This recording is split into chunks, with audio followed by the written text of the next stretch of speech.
Polar Bear Club.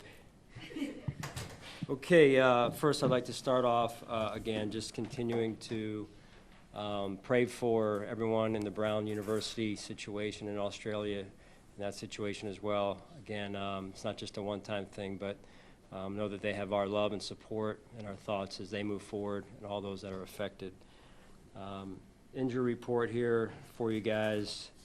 What I know of it is Christian Benford and Terrell Bernard both improving. We'll see how they go as we get into the week here. Jordan Phillips will be out this week. Matt Prater will also be out this week. And then Mecole Hardman, we could open up his window this week. We'll just see at this point. So we have not had a definitive conversation on that to this point. It's quad. So obviously you'll have to bring someone else in for that. Yep. Just like, I guess, what does that look like this week in terms of contention? Yeah, I mean, not ideal. Matt's done a really good job, having that consistency during the year. Obviously, T-Bass had the surgery, so he's not an option either. So, we'll figure that piece out. Do you see this being a long-term thing for Matt, or like this? More week to week right now, yeah.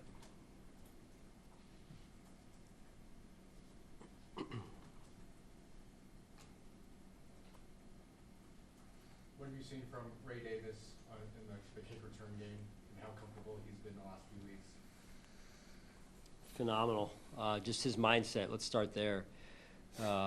He's embraced a role that maybe he that wasn't his initial goal, perhaps, right? And yet at the same time, he saw an opportunity and he took advantage of it, which I think is really, really cool to see.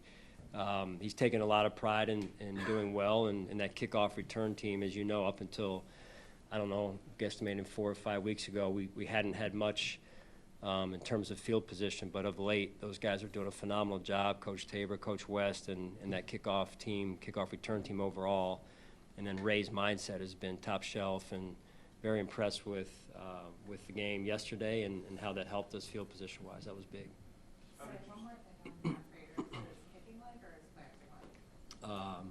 The right leg, yeah, so the kicking leg, yeah.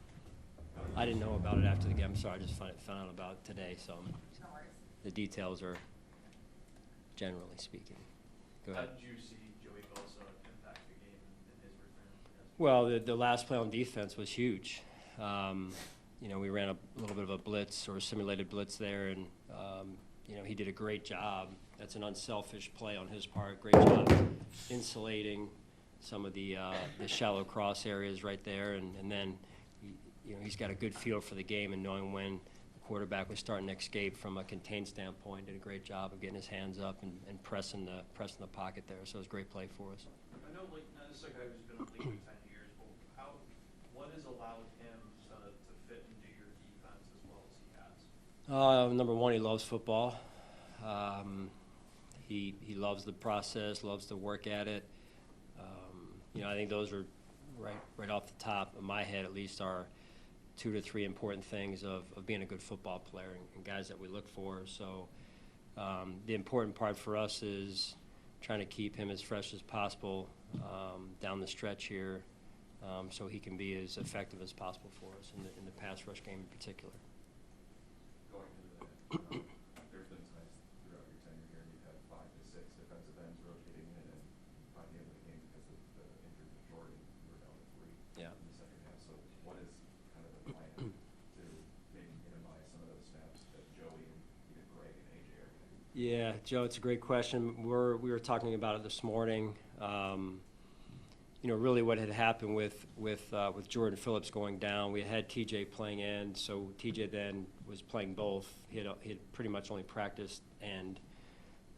So right now I don't have a great answer for you in terms of where we're going with it. That is, we've got some options we're looking at, trying to figure out what combinations are the best inside, outside, early downs, later downs. So that's a to be continued type of situation for us right now. The tight ends and running backs have been a big part of the receiving game the last few weeks. How have you seen them just elevate the offense as a whole? Yeah, it's good to see. It really is. You know, you want to be a two-dimensional offense. You want to, you know, stretch the field horizontally, stretch it vertically when you can as well. Getting those guys involved, great scheme, great game plan by the offensive staff. Last couple of weeks in particular, to your point on getting those guys involved. And Josh has been very disciplined in taking what the defense has given him. So I think that's been a big part of our success, just holistically. And you know, so what's, again, like anything else, work in progress as we continue to grow on that side of the ball as well. Dawson specifically, over his time here with the Bills, has always been a high red zone threat. Just what impact this year have you seen from him in the red area? Yeah, he's super steady. You know, I had the big week this past week with the birth of his new child, and I think it's you know, a life memory, right? And then to go in and play the game that he had two touchdowns, I believe. A pretty special week for him and his family, so it's really great to see.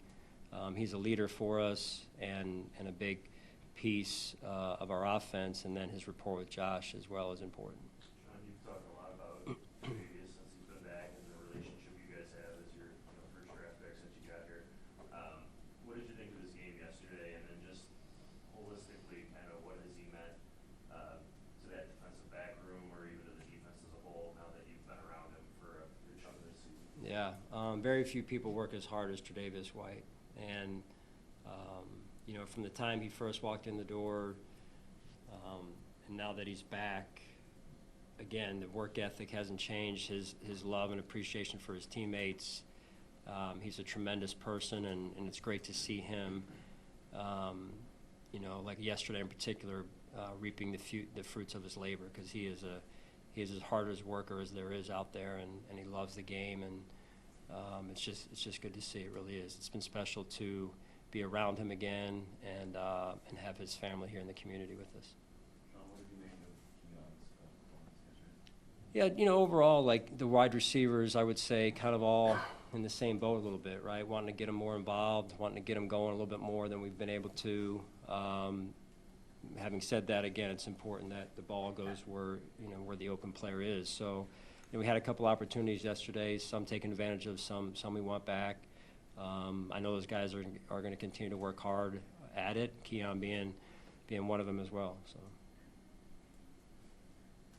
guys good? One more. Mike Vrabel had a quote today. He was on a local radio show. I don't expect you to go back and forth, but one thing that he did say I wanted to get your reaction to. He said, the Bills lead the NFL in an offensive holding. That would be hard for me to understand how a team that is coming into the game leading, and that's how they play, didn't have one yesterday. Do you think that's a fair assessment? That's how you play?